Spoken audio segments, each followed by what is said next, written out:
Hello student, कैसे हैं आप सब लोग। आई होप सब लोग अच्छे होंगे। और मैं अपने बारे में बता दूं तो मेरा नाम है ध्रुव गुप्ता और मैं आप लोगों के लिए वीडियो अपलोड करता रहा हूं। और मैं आपको बता दूं कि मैं 9th 10th 11th और इंटरमीडिएट क्लास वालों के लिए भी वीडियो अपलोड करता हूं। ओके, और मैंने काफ़ी कुछ टॉपिक्स मैंने पढ़ाया है जो 9th क्लास का है, 10th है और 11th हो गया और इंटर हो गया। ठीक है, तो अगर आप पढ़ना चाहते हैं या आपके मतलब रिलेटिव हैं या आपके क्लासमेट हैं या आपसे जूनियर हैं और वो मान लीजिए कोई 9th में कोई 10th में, तो उन लोगों के लिए मेरा जो कंटेंट है वो काफ़ी हेल्पफुल है। ठीक है, तो आप अपने क्लासमेट को भी बताइए और अपने जो जूनियर हैं या सीनियर हैं उन लोगों को बताइए। ठीक है, तो आज मैं जो पढ़ाने वाला हूँ उसका नाम है ट्रिग्नोमेट्रिक इक्वेशन। अब मैंने इससे पहले आपको ट्रिग्नोमेट्रिक फंक्शन पढ़ाया था। ठीक है, तो ट्रिग्नोमेट्रिक फंक्शन में मैंने क्या पढ़ाया था वो आपको एक बार रिवाइज करा देता हूँ। तो मैं आपको ट्रिग्नोमेट्रिक फंक्शन में बताया था मेजरमेंट ऑफ एंगल, उसके बाद मैंने बताया था ट्रिग्नोमेट्रिक रेशियो ऑफ एंड और ट्रिग्नोमेट्रिक टेबल कैसे बनाई जाती है वो बताया था। उसके बाद मैंने ट्रिग्नोमेट्रिक एंगल्स एंड सब एंगल्स बताए हुए थे। और उसके बाद मैंने बताया था कि जैसे कोई ट्रिग्नोमेट्रिक क्या बोलते हैं, जैसे साइन थीटा है, कॉस थीटा है। ठीक है, तो ये थीटा की जगह अगर हम 2 थीटा रख दें या 2a रख दें तो उसका जो फॉर्मूला होता है, ठीक है, वो कैसा होता है, उससे बेस्ड कैसे क्वेश्चन आते हैं। ठीक है, वो मैंने बताया था। और उसके बाद 3a वाले में बताया था जैसे साइन 3 है, कॉस 3 है, इससे रिलेटेड मैंने आपको काफी क्वेश्चन बताए हुए हैं और इससे रिलेटेड आपको फॉर्मूले भी याद कराए थे। ठीक है, उसके बाद मैंने बताया था आपको जैसे साइन 18 डिग्री है, साइन 36 डिग्री है और कॉस का है ऐसे।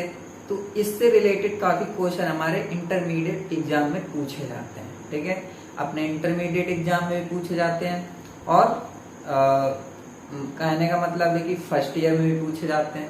तो आप लोगों के लिए वो टॉपिक बहुत ही इम्पोर्टेंट है। ठीक है, तो कहने का मेरा मतलब है कि अगर आपको ट्रिग्नोमेट्रिक इक्वेशन समझनी है तो उससे पहले आपको ट्रिग्नोमेट्रिक फंक्शन समझना बहुत जरूरी है। ठीक है, क्योंकि ट्रिग्नोमेट्रिक इक्वेशन में जो मैं बताने वाला हूं उसमें काफी कुछ ट्रिग्नोमेट्रिक फंक्शन से रिलेटेड क्वेश्चन और कुछ टॉपिक आपको मिलेंगे। ठीक है, तो अगर ये पढ़ना है तो इससे पहले आप वो पढ़ लेंगे तो काफी आपको हेल्पफुल हो जाएगा। ठीक है, और मैं आपको प्ले लिस्ट है मैंने काफी अच्छे से आपको टॉपिक वाइज अरेंज किया हुआ है। और मैं बता दूं तो मैं जो है एनसीईआरटी बेस्ड भी क्वेश्चन कराता हूँ और काफी कुछ सीबीएसई बोर्ड वाले हैं जैसे यूपी बोर्ड वाले हैं, तो काफी बुक्स से मैं काफी क्वेश्चन लेता हूं जो सब में यूजफुल हो जाता है। ठीक है, तो चलिए अब मैं बता दूं कि ट्रिग्नोमेट्रिक इक्वेशन क्या होता है। ओके, तो सबसे पहले हम ट्रिग्नोमेट्रिक इक्वेशन, अगर चैप्टर का नाम आया है तो हम ट्रिग्नोमेट्रिक इक्वेशन के बारे में अच्छे से जानेंगे। ट्रिगोनोमेट्रिक इक्वेशन,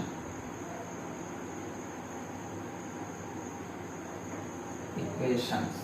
ठीक है, ट्रिग्नोमेट्रिक इक्वेशंस क्या होता है, तो अगर मैं डिफिनीशन बता दूं आपको तो डिफिनीशन क्या है कि डिफिनीशन में आपको समझ तो नहीं आएगा, पर क्या है कि अगर मैं डिफिनीशन बताने के बाद उससे रिलेटेड आपको कुछ एग्जाम्पल बता दूं तो काफी कुछ समझ में आ सकता है। ठीक है, तो देखिए डिफिनीशन क्या कहता है। डिफिनीशन कहता है कि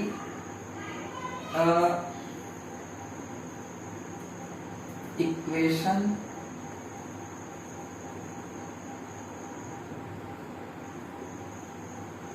equations containing trigonometric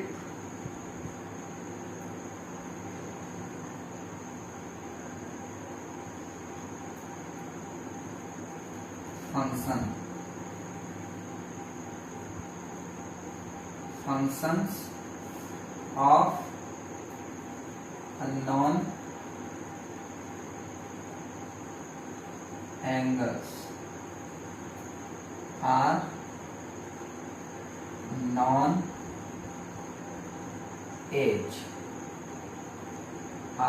as trigonometric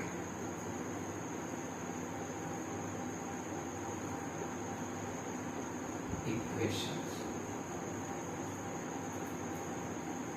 ठीक है, तो ये हमारी डेफिनेशन है। ठीक है, कि इक्वेशंस जो होते हैं वो अगर कोई इक्वेशंस है, हमने देखी काफी इक्वेशंस पढ़ी हुई है, पॉलिनोमियल में पढ़ा हुआ है, क्वाड्रेटिक इक्वेशन है, काफी तरह के हम लीनियर इक्वेशन है ना, काफी तरह के हमने इक्वेशंस पढ़ी हुई है। लेकिन ट्रिग्नोमेट्रिक इक्वेशन कैसा होता है? ट्रिग्नोमेट्रिक इक्वेशन कैसा होता है तो मैं बता दूं, तो जैसे आप मान लीजिए कि इसमें लिखा है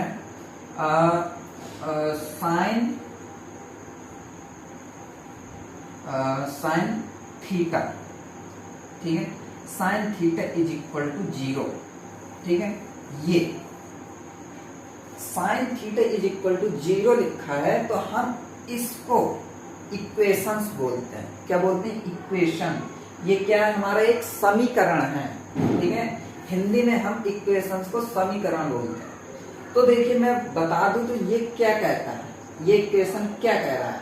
इक्वेशन कहता है कि अगर कोई इक्वेशन है, ठीक है, और वो ट्रिग्नोमेट्रिक इक्वेशन है। क्या है? ट्रिग्नोमेट्रिक फंक्शन है। ये ट्रिग्नोमेट्रिक फंक्शन है, मैंने ट्रिग्नोमेट्रिक फंक्शन पढ़ाया हुआ है ना। तो ये ट्रिग्नोमेट्रिक फंक्शन है और उसका जो एंगल है ये थीटा, वो क्या है? अननोन है, हम नहीं जानते कि थीटा क्या है। ठीक है, साइन थीटा है, जो ये थीटा है कोई बता सकता है कि जो थीटा है एंगल है वो कितना एंगल है?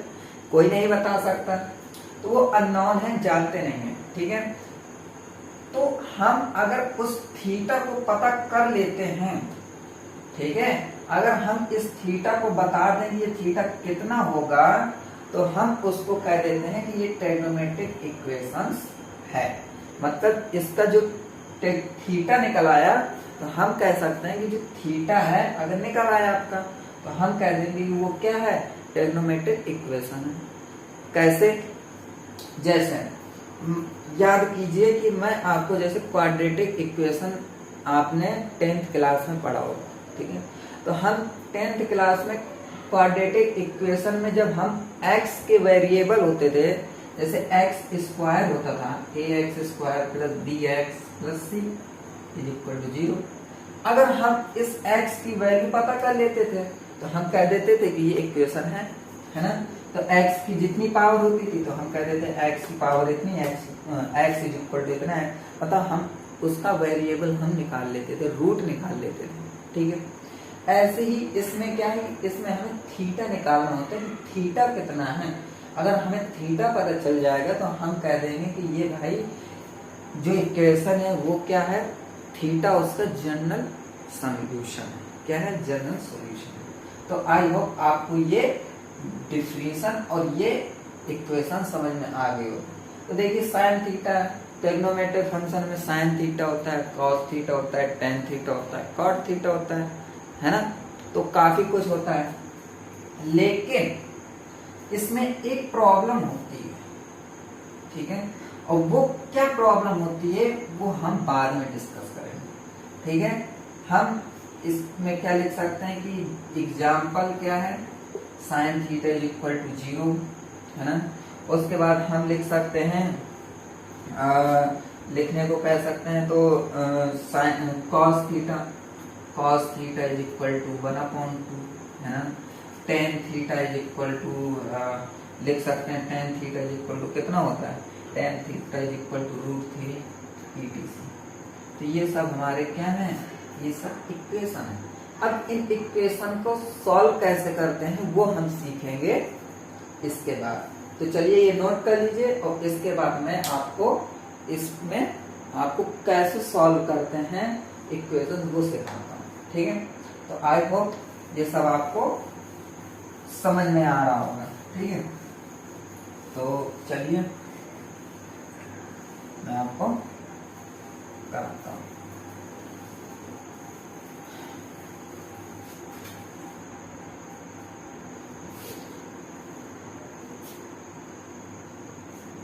तो हम डाल देंगे एक हेडिंग डाल देंगे कि सॉल्यूशन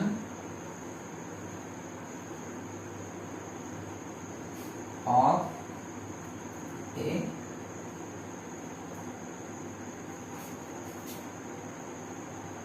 ट्रिग्नोमेट्रिक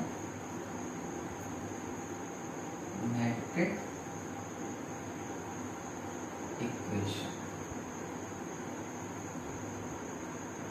ठीक है, इक्वेशंस। तो ये ट्रिग्नोमेट्रिक इक्वेशन का जो सॉल्यूशन है वो हमें कैसे सॉल्व करना है ये मैं आपको बता देता हूँ। तो जैसे हमारा लिखा है 2 cos theta plus 1 is equal to 0। हमारा क्या लिखा है 2 cos theta plus 1 is equal to 0। ये हमारी एक इक्वेशन दी हुई है ना। तो अब इस इक्वेशन को सॉल्व कैसे करेंगे, तो हम देखिए लिख सकते हैं 2 cos theta is equal to, इसको वहां कर देंगे तो -1 है ना। इसको सॉल्व कर रहा हूं, ठीक है। 2 cos theta is equal to -1 और cos theta is equal to -1/2।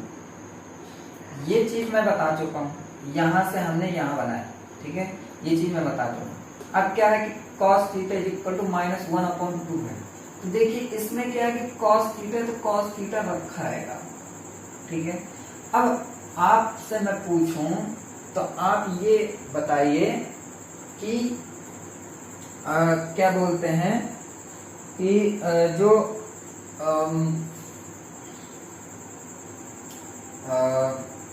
-1/2 है, ठीक है, तो वो किसका होता है।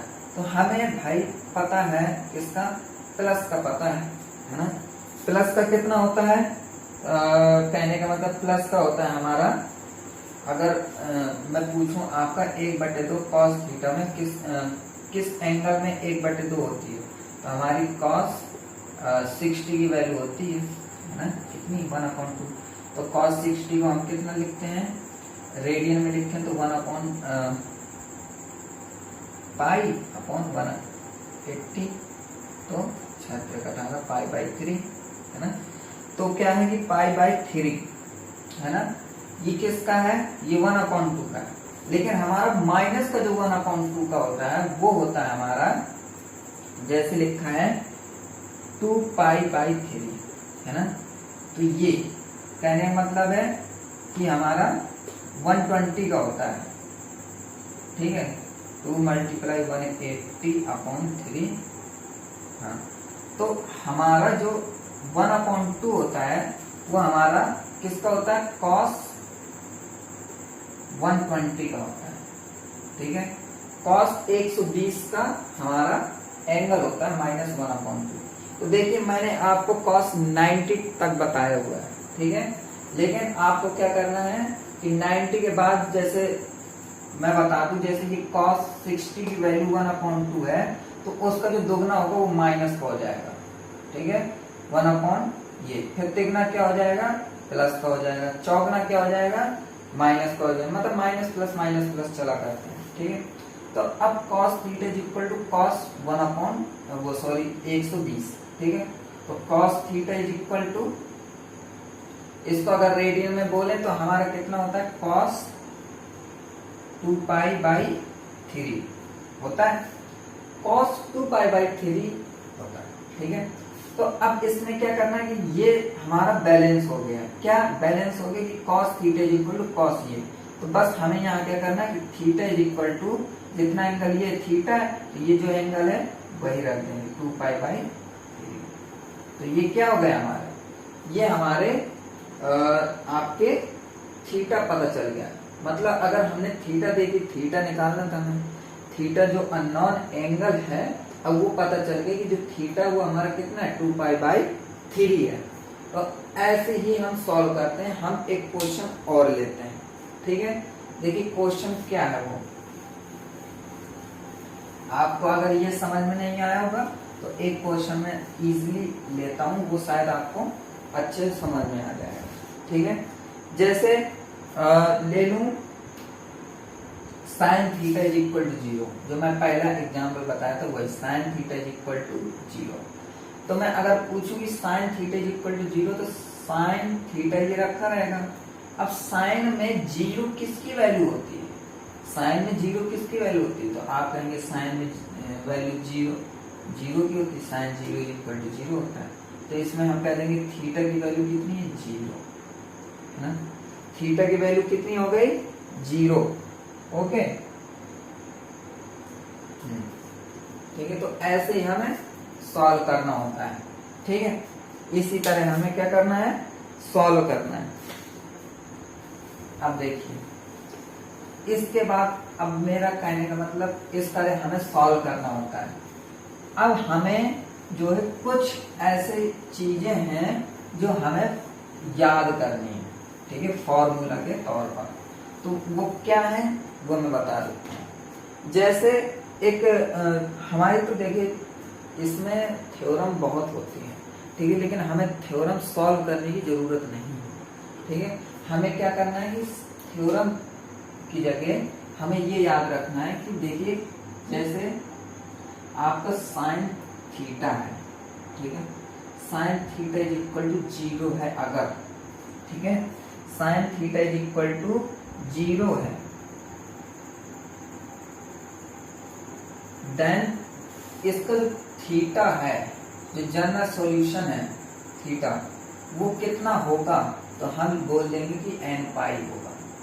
ठीक है, ये हमें याद रखना है। कुछ एंगल्स याद रखने हैं कि कितना होता है। साइन थीटा अगर 0 है तो आपका जो थीटा होगा वो हमारा n पाई होगा, और जो n होगी वो क्या होगी? हमारी n जो होगी वो क्या होगी? हमारी n हमारी एक इंटीजर होगा। ठीक है, ओके। अब इसके बाद टेन थीटा। ठीक है, टेन थीटा की जो वैल्यू होगी अगर वो 0 है, टेन थीटा बराबर, तो इसमें जो थीटा की वैल्यू आएगी वो होगी n पाई। सेम होती है, इसमें भी n क्या होता है? इंटीजर। उसके बाद टेन थीटा के बाद हमारा आता है कॉस थीटा। ठीक है, कॉस थीटा की वैल्यू कितनी होती है? ठीक है, तो कॉस थीटा की जो वैल्यू होगी हमारी वो होगी 2n+1 पाई बाई 2। ठीक है, 2n+1 पाई बाई 2। इसमें भी जो n होगा वो क्या होगा? हमारा इंटीजर। ठीक, ये हो गया। अब इसके बाद अब हमारा आता है कॉट थीटा। तो कॉट थीटा की भी वैल्यू अगर 0 है, cot theta is equal to 0 है, तो इसमें जो थीटा एंगल है वो हमारा कितना होगा? यही होगा 2n+1 बाई 2 n। तो मैं आपको ये क्यों लर्न कराऊंगा? देखिए sine theta is equal to 0, tan theta is equal to, ये दोनों सेम है। इसके जो एंगल्स होंगे वो क्या होंगे? n पाई। इसका भी एंगल क्या होगा? n पाई होगा। जनरल सॉल्यूशन बोल सकते हैं इसको। ठीक है, और कॉट थीटा 0 है। तो अब आप ये कहेंगे कि मैंने जो है सिक थीटा और कॉसिक थीटा क्यों नहीं लिया? तो देखिए सिक थीटा और कॉसिक थीटा इसलिए नहीं लिया क्योंकि जैसे साइन थीटा अगर 0 की वैल्यू क्या होती है? साइन थीटा में जो पहला होता है वो 0 होता है, और साइन 0 की वैल्यू क्या होती है? आपकी 0 होती है ना। और अगर मैं कह दूं कि कॉसिक की कितनी होगी, तो कॉसिक 0 की वैल्यू, तो इसका उल्टा मतलब 1/0, और 1/0 मतलब क्या होता है? अनडिफाइंड हो जाता है। इस वजह से कॉसिक में तो भाई अनडिफाइंड है, कहने मतलब कॉसिक 0 के एंगल जो होते हैं वो नहीं एग्जिस्ट करते हैं आपके। और सिक भी ऐसा ही होता है कि कॉस का देखिए, कॉस में 90 का क्या होता है? 90 डिग्री का होता है आपका 0, 90 डिग्री का होता है कॉस 90 डिग्री 0। तो अगर मैं सिक ले लूं तो सिक क्या हो जाएगा? वो भी अनडिफाइंड हो जाएगा। तो हमें अनडिफाइंड वाले नहीं लेने, हमें कौन से लेने हैं? जो हम जिसकी एंगल 0 आती हो। ठीक है। जैसे tan की 0 आती है, tan 0 में 0 होता है, ठीक है। और जैसे कहने का मतलब cot में भी आ जाता है, ठीक है। तो इसमें 0 की वैल्यू आ जाती है, बट sec थीटा और cos थीटा ये एग्जिस्ट नहीं करता। क्यों? क्योंकि जो sec थीटा की वैल्यू होती है या तो ग्रेटर देन उतना होता है, ग्रेटर देन 1 होता है, या हमारी sec थीटा की वैल्यू लेस देन -1 होता है, ठीक है। ये हो जाता है, इस वजह से 0 नहीं होता, वो या तो 1 से बड़ा होता है या तो -1 से छोटा होता है। बट sec थीटा की वैल्यू 0 नहीं होती, ऐसे ही cos थीटा भी आपका होता है, ठीक है। तो ये आपने जाना कि sec थीटा cos थीटा क्यों नहीं लेते। ओके, अब ये चीजें याद रखनी है आपको। क्यों याद रखनी है वो मैं आपको कुछ क्वेश्चन लेने वाला हूं, उससे आपको पता चल जाएगा, ठीक है। बस ये फॉर्मूला है आपका, ठीक है। जैसे sin 0 है अगर, तो उसमें जो थीटा होगा वो कितना होगा आपका, theta is equal to n pi होगा। और अगर tan 0 है तो उसमें भी थीटा की वैल्यू क्या होगी, n पाई होगी। और कहने में तो cos थीटा है तो उसमें क्या होगा, 2n+1 का होल फिर π/2, ठीक है। तो और फिर cot का भी यही theta is equal to 2n+1 into π/2, ये सब होता है, ठीक है। अब मैंने क्यों बताया है वो आपको मैं कुछ क्वेश्चन लेके बता रहा हूं, ठीक है। जैसे एक क्वेश्चन है कि sin 2 theta is equal to 0, ठीक है। sin 2 theta is equal to 0, तो sin 2 theta is equal to कितना होगा, sin 2 theta is equal to sin 0, ठीक है। तो 2 थीटा इज इक्वल टू 0, ठीक है।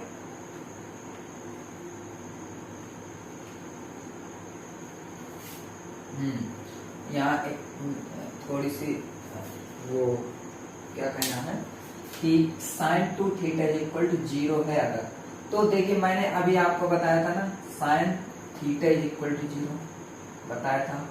तो साइन में अगर इक्वेशन में आपकी इक्वल टू 0 हो रहा है ना, तो कहने का मतलब है कि आपका theta is equal to n pi है कि नहीं है, बिल्कुल।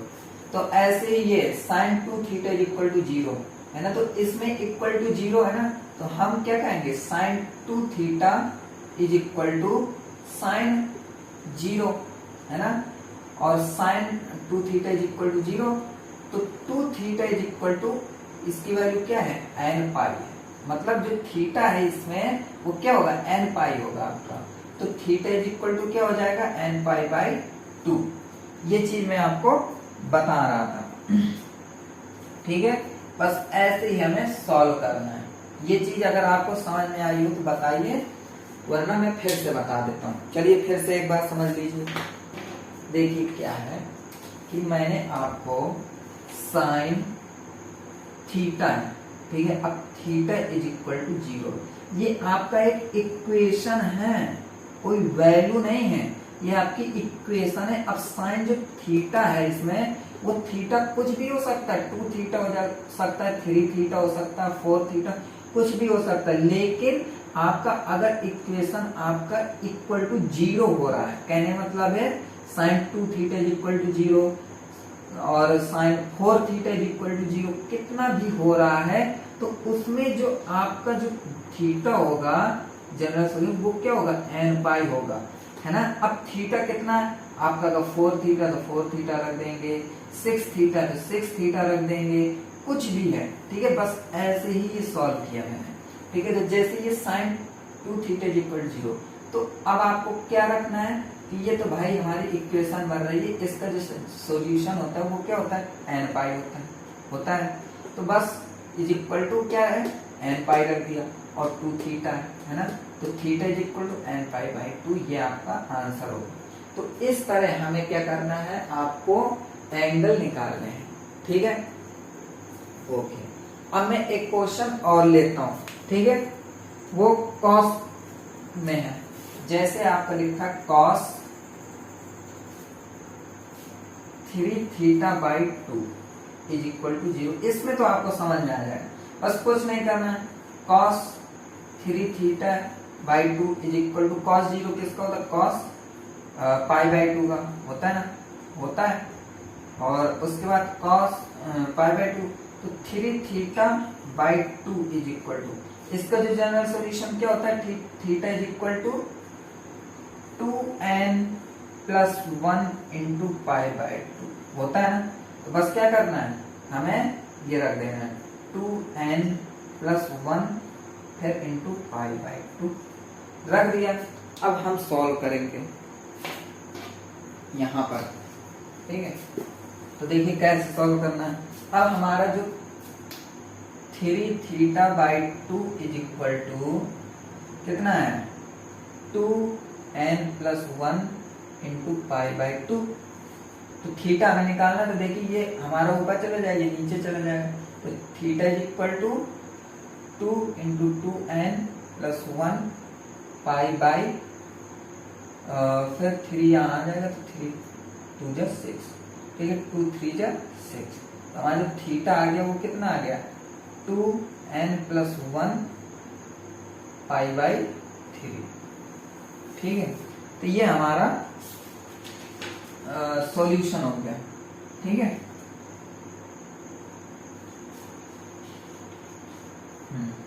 ठीक है, बस इस तरह। और इसमें जो n है बिलोंग टू z कर देना है, ओके। तो इस तरह हम सॉल्व करते हैं। एक क्वेश्चन और ले लेता हूं, ठीक है, जिससे कि आपको इजीली इस मतलब इस टाइप के जो क्वेश्चन आने वाले हैं इक्वल टू 0 वाले, ठीक है, तो उसमें आपको काफी कर ले जाएंगे, कोई प्रॉब्लम नहीं होगी। अब हम लेते हैं 10 के फॉर्म में, ठीक है। एक 10 का मैं क्वेश्चन ले लेता हूं। जैसे लिखा है 10 3 theta by 4 is equal to 0, है ना। तो 10 3 थीटा बाई 4, है ना, इज इक्वल टू, अब ये 0 होता है तो वो किसका होता है? 0। तो देखिए ऐसे निकालते हैं। अगर आपको साइन का पता है, साइन 0 का इज इक्वल टू 0 होता है, और कॉस 0 का इज इक्वल टू कितना होता है? 1 होता है। तो 0/1 इज इक्वल टू 0, तो बस ऐसे निकालते हैं। तो साइन 0 की वैल्यू कितनी हो जाती है? 0 होती है, ठीक है। ये निकालना, क्योंकि 10 साइन अपॉन कॉस होता है ना। साइन में 0 किसका होता है? 0 का। कॉस 0 किसका होता है? उसका 90 का, है ना। और कॉस 0 की वैल्यू कितनी होती है? 1 होती है, इसलिए।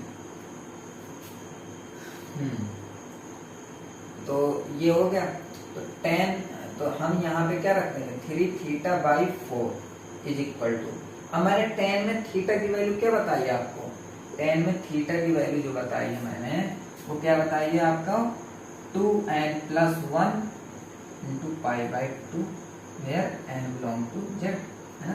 तो बस ये रख देना 2n plus 1 into pi by 2, है ना। उसके बाद क्या करना है? 4 वहां चला जाएगा, 3 नीचे चला जाएगा। तो theta is equal to 4 into 2n plus 1 pi upon 4 2 जा 3 2 जा 6, है ना। 2 2 जा 4 2 3 जा 6। तो थीटा इज इक्वल टू कितना है? 2n प्लस 1 2 पाई बाई 3, ठीक है।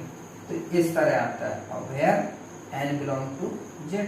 तो इस तरह करने होते हैं। इसी वजह से मैंने आपको ये वैल्यू बताई थी कि डायरेक्ट आप क्या कर सकते हैं, ये nth वैल्यू है होती है। मतलब क्या है कि मैं जैसे साइन 0 की वैल्यू मैंने आपको बताई थी शुरुआत में, जैसे sine theta is equal to 0, तो इसको मैंने सॉल्व कराया तो आपको थीटा इज इक्वल टू 0 आया था, है ना।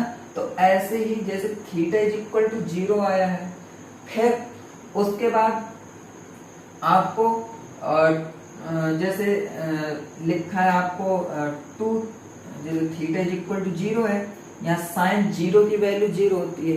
फिर उसके बाद हम सोचेंगे कि फिर किसकी वैल्यू 0 होती है, तो हम फिर कहेंगे कि उसकी होती है। कहने का मतलब है 360 की वैल्यू 0 होती है, ठीक है। साइन 360 की वैल्यू क्या होती है? 0 होती है। ओके, ऐसे ही हम काफी कुछ सॉल्व कर सकते हैं। ठीक है, तो उसको हम बोल सकते हैं क्या, 2 पाई, फिर 4 पाई, फिर 6 पाई, फिर ऐसे कर करके कहाँ तक जाना होता है, क्या होता है 0 n पाई। ठीक है, ऐसे जाना होता है।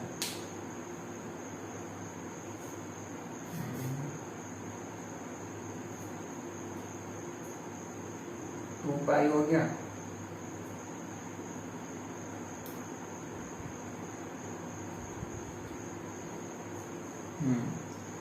सही है।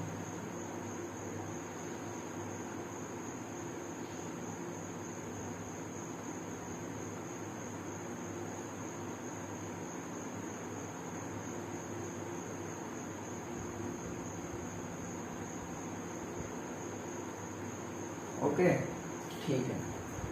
तो ऐसे ही हम n क्या हमारा इंटीजर है, तो बट इंटीजर तो है, इंटीजर तो ये भी है ना, इस वजह से हम सॉल्व करते हैं। ओके, ऐसे ही ये n टर्म तक जाया करती है, n टर्म, इस वजह से हम n तक ले जाते हैं। ठीक है, चलिए अब हम करते हैं, ये हो गया आपका। तो चलिए आज के लिए ये छोटा सा है, आपका बेसिक है, आपका ट्रिग्नोमेट्रिक इक्वेशन का ये बेसिक है। ठीक है, इसके बाद मैं आपको इससे थोड़ा सा एडवांस लेवल में ले चलूंगा। तो चलिए आज के लिए इतना ही, और इसके जो क्वेश्चन है ये आप ट्राई कीजिए और अपनी बुक से लगाइए। ठीक है, मैंने काफी कुछ क्वेश्चन एनसीईआरटी से लिए हैं, और आपकी बुक शायद एनसीईआरटी की, तो उससे लगाइए, ये तो अदर बुक है तो उससे भी लगा सकते हैं। तो ठीक है, तो चलिए आज के लिए इतना ही।